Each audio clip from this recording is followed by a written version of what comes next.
Il y a un moment du matin qui passe souvent inaperçu, un geste presque banal, pourtant chargé d'un poids silencieux. Quand on se tient devant le miroir, sans grande cérémonie, quelque chose se met en marche à l'intérieur. C'est pas seulement son visage que l'on voit, c'est tout un dialogue discret qui se réveille, fait d'habitudes anciennes, de petites concessions, de choix qu'on a repoussés trop longtemps.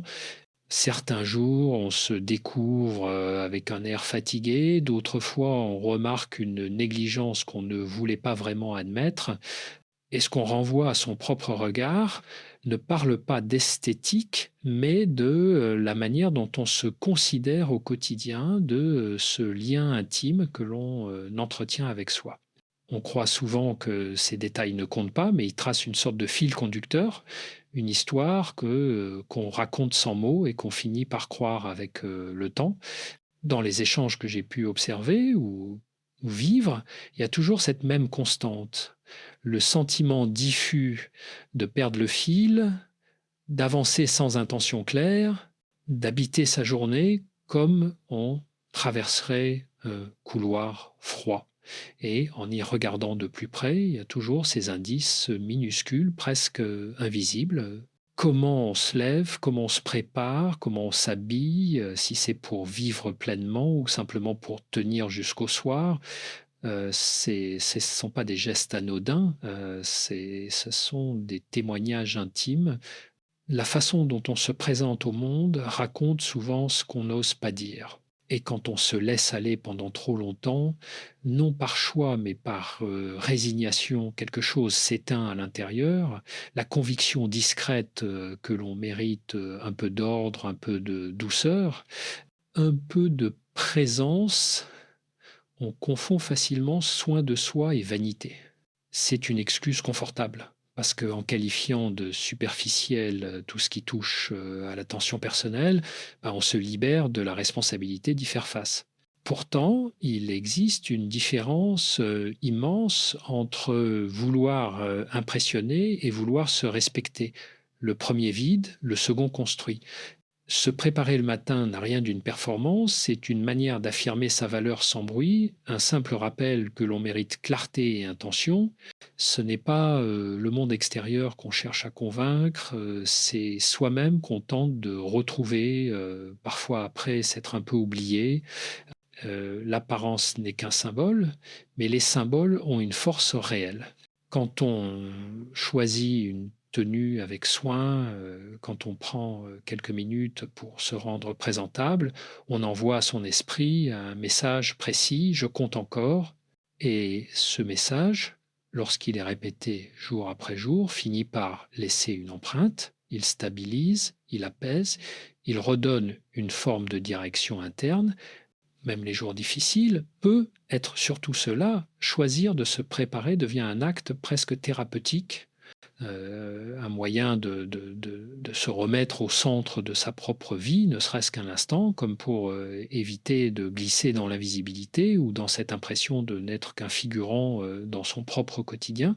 Il y a une forme particulière d'usure qui s'installe quand on ne se regarde plus vraiment, non pas l'usure des grandes épreuves, mais celle des petites négligences répétées, de ces décisions que l'on reporte parce qu'on se dit que cela n'a pas d'importance. Pourtant, chaque détail accumulé finit par devenir un langage silencieux. Quand on enfile la première chose qui traîne, quand on évite son reflet ou qu'on l'affronte à moitié, quand on traverse la matinée sans intention, ce ne sont pas seulement des gestes automatiques, ce sont des messages que l'on s'adresse sans vouloir les entendre, et à force de les répéter, ils prennent une place plus grande que prévu, comme une petite fissure qui élargit doucement la perception que l'on a de soi. Beaucoup de personnes expliquent qu'elles ne sentent plus d'élan, qu'elles avancent par obligation, qu'elles n'attendent plus grand-chose de leur journée. Souvent, elles pensent que le problème est énorme, presque ingérable, mais lorsque l'on prend le temps d'écouter vraiment, on découvre que cette perte de direction s'ancre parfois dans des choses très simples, quitter la maison en vitesse, ne plus choisir ses vêtements, ne plus soigner ce qui structure intérieurement. C'est comme vivre en mode brouillard, sans couleur ni contour. Et bien que cela paraisse anodin, ce flou entretient une fatigue mentale sourde. C'est difficile de se sentir aligné avec sa vie quand la manière d'entrer dans sa journée exprime déjà qu'elle ne mérite pas plus d'attention. Il ne s'agit pas de prôner une perfection quotidienne, ni d'imposer des rituels rigides. Il s'agit plutôt de comprendre que le soin personnel est une forme de langage intérieur. En se préparant chaque matin, on ne cherche pas à se conformer à une norme ou à satisfaire un regard extérieur. On pose un acte qui dit j'existe, je me considère, j'avance avec intention. Même si l'on est seul, même si personne ne remarque la différence, le cerveau, lui, enregistre ce signal et plus il le reçoit, plus il réajuste la manière dont il perçoit la valeur personnelle. C'est une façon subtile mais puissante de restaurer sa présence, de remettre un peu de lumière là où l'on avait laissé l'ombre s'installer. Au fond, ce que l'on montre à travers son apparence n'est pas une question d'esthétique, mais de cohérence. Lorsque ce que l'on ressent, ce que l'on pense et ce que l'on projette ne se répondent plus, une tension interne se crée. On peut vouloir être pris au sérieux, désiré, respecté, mais si ce que l'on donne à voir raconte une autre histoire, celle d'un laisser-aller ou d'un retrait, le monde perçoit cette incohérence. Ce n'est pas une question de jugement extérieur, c'est presque mécanique. On interprète ce que l'on voit, et si l'extérieur ne porte plus la trace de l'intérieur, alors une forme de brouille apparaît, non seulement dans le regard des autres, mais dans le regard que l'on pose sur soi. Se préparer chaque matin, c'est rétablir ce dialogue, c'est veiller à ce que l'image que l'on renvoie ne contredise pas la personne que l'on essaie d'être. Il existe une fatigue discrète qui ne vient ni du travail ni des obligations, mais de la contradiction constante entre ce que l'on veut transmettre et ce que l'on montre malgré soi. Lorsque l'on aspire à être perçu comme quelqu'un de sérieux, de stable ou de digne de confiance, mais que l'on se présente au monde sans intention, habillé de manière expéditive, le message devient flou. Et ce flou épuise, il crée un écart entre l'image interne et l'apparence extérieure, un écart qui ronge petit à petit la certitude de savoir qui l'on est. La cohérence n'est pas un concept abstrait, c'est une base psychologique.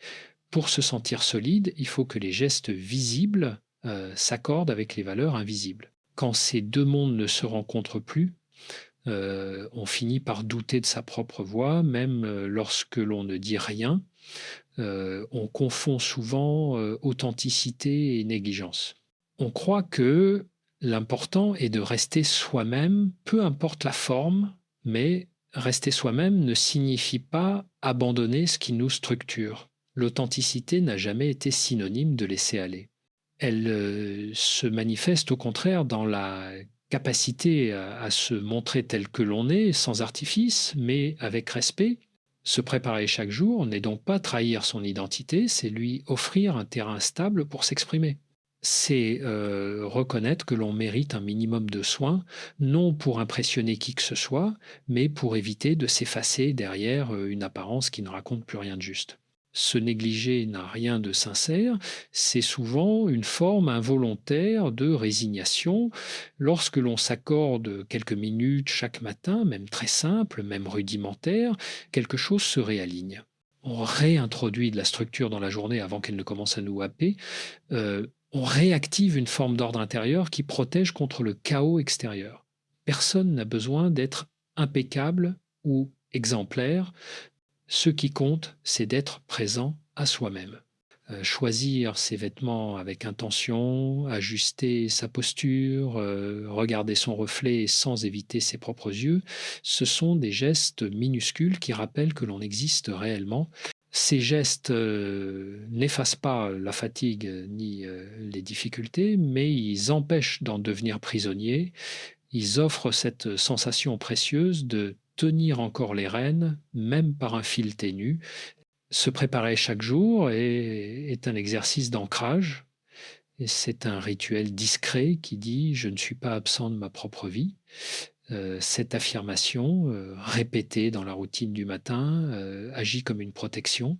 Elle, renforce la capacité à traverser les moments difficiles sans sombrer dans l'indifférence ou la dévalorisation. Elle crée un espace intérieur où l'on se retrouve, où l'on respire un peu mieux avant d'affronter le reste.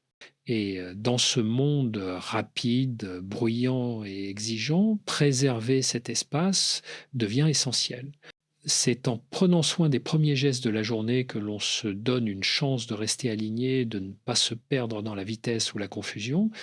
Il y a des périodes où l'on traverse la vie en pilotage automatique sans vraiment habiter ses propres gestes. On se lève, on s'habille rapidement, on sort presque sans réfléchir, comme si la journée n'avait pas besoin de nous pour exister. Mais à force de fonctionner ainsi, quelque chose se détache en nous. Ce détachement n'arrive pas soudainement, il se construit en silence à travers ces petites décisions que l'on banalise. Se préparer sans attention, éviter son reflet, ignorer les détails qui d'habitude nous structuraient, tout cela finit par créer une distance entre soi et sa propre présence.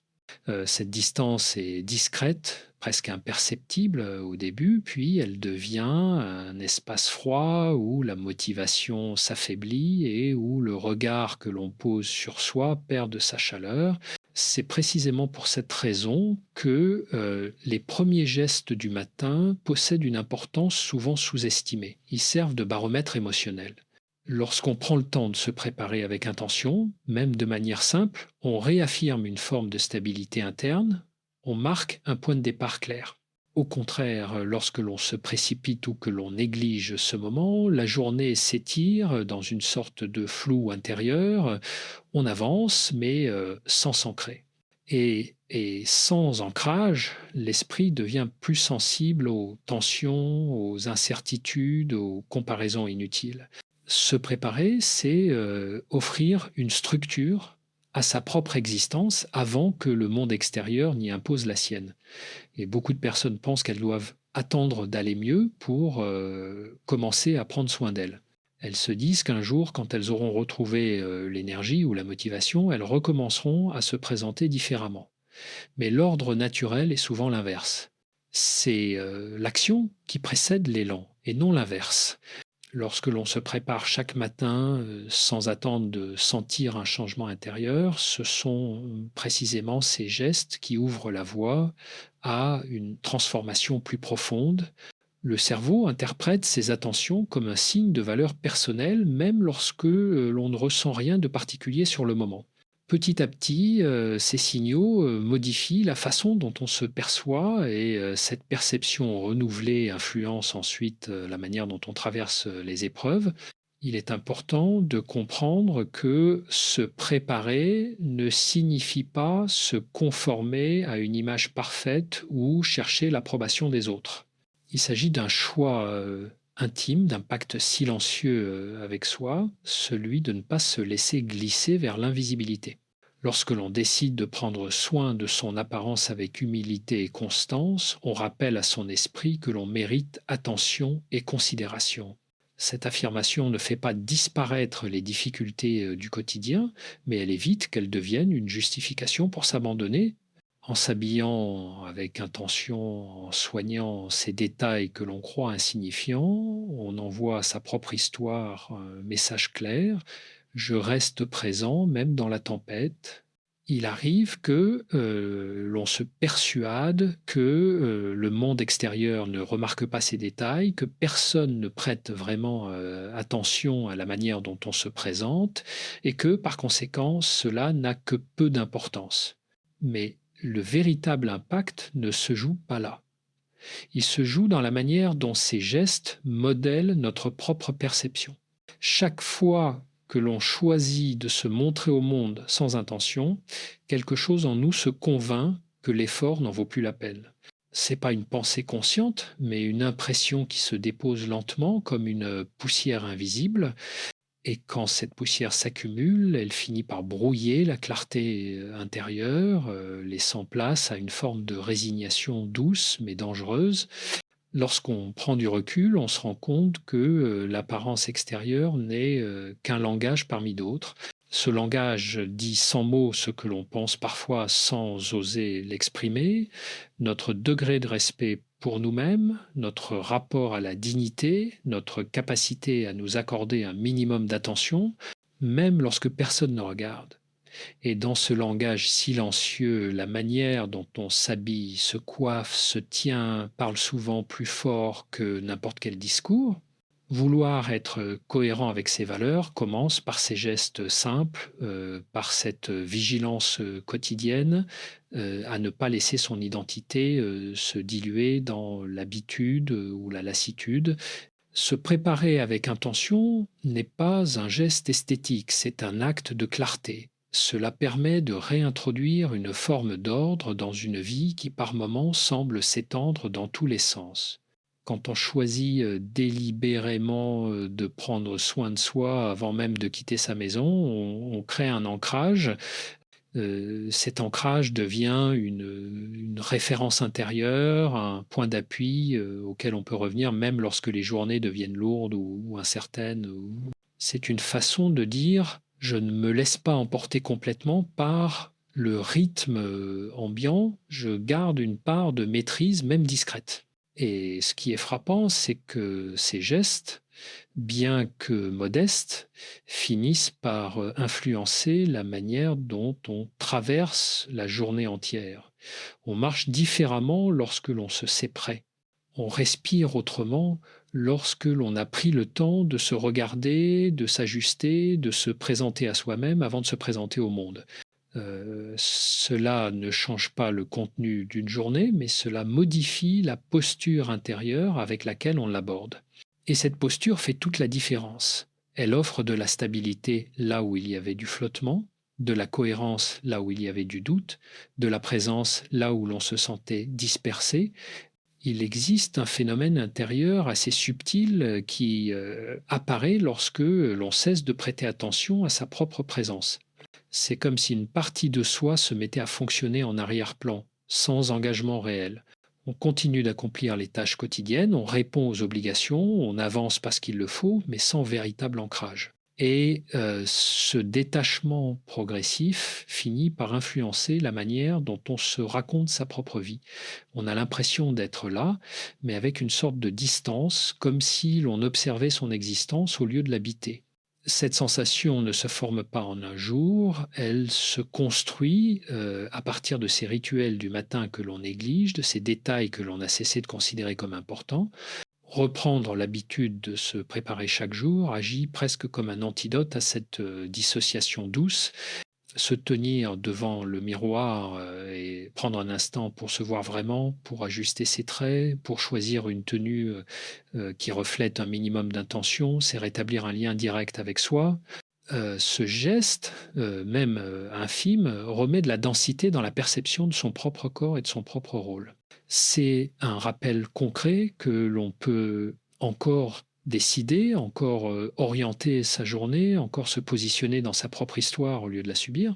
Cette présence retrouvée ne vient pas d'un effort spectaculaire, mais de la répétition quotidienne de petites attentions qui reconstruisent le fil intérieur. On pense souvent que le respect de soi dépend de grandes décisions, de moments forts, de changements radicaux. Mais la réalité est bien différente. Ce respect se construit dans les détails les plus ordinaires, ceux justement que l'on a tendance à banaliser. Choisir de se préparer, même lorsque l'on n'a ni envie ni énergie, c'est envoyer un message profond à son esprit, je ne me laisse pas disparaître. Cette simple décision peut devenir une forme de résistance tranquille, un moyen de s'opposer à la lassitude, au découragement, à cette fatigue émotionnelle qui parfois s'installe en silence. Elle redonne un minimum de structure et ouvre un espace intérieur plus stable, même lorsque tout autour reste incertain. Et l'on remarque alors un phénomène intéressant, ce que l'on projette finit par influencer la manière dont on se sent. Se présenter au monde avec un minimum d'ordre, avec un visage que l'on reconnaît, une tenue que l'on a choisie délibérément, transforme subtilement la perception de sa propre valeur. Ce n'est pas une question d'esthétique, mais de continuité, Cela crée un alignement, une sensation d'être en accord avec soi-même, même de manière imparfaite. Cette cohérence, même fragile, devient un point d'appui. Elle permet de traverser des moments difficiles sans perdre totalement pied. Elle rappelle que l'on existe encore en tant que sujet actif, capable de choix et de présence. Il y a une vérité que l'on découvre souvent tard. L'apparence que l'on offre au monde ne sert pas à convaincre les autres, mais à se rappeler à soi-même que l'on mérite d'être vu. Lorsque l'on traverse une période difficile, on a tendance à croire que ces gestes n'ont plus de sens, que prendre soin de son allure serait presque déplacé face à l'ampleur de ce que l'on ressent. Pourtant, c'est précisément dans ces moments-là que ces rituels deviennent les plus nécessaires. Ils ne maquillent pas la réalité, ils ne cachent rien, mais ils empêchent de glisser vers une forme de disparition intérieure. Se préparer, c'est pas nier sa fatigue, c'est refuser de laisser cette fatigue devenir une identité. Chaque matin, lorsque l'on choisit de se présenter au monde avec un minimum d'attention, quelque chose s'aligne en soi, on réaffirme une présence que les jours difficiles tentent souvent d'effacer.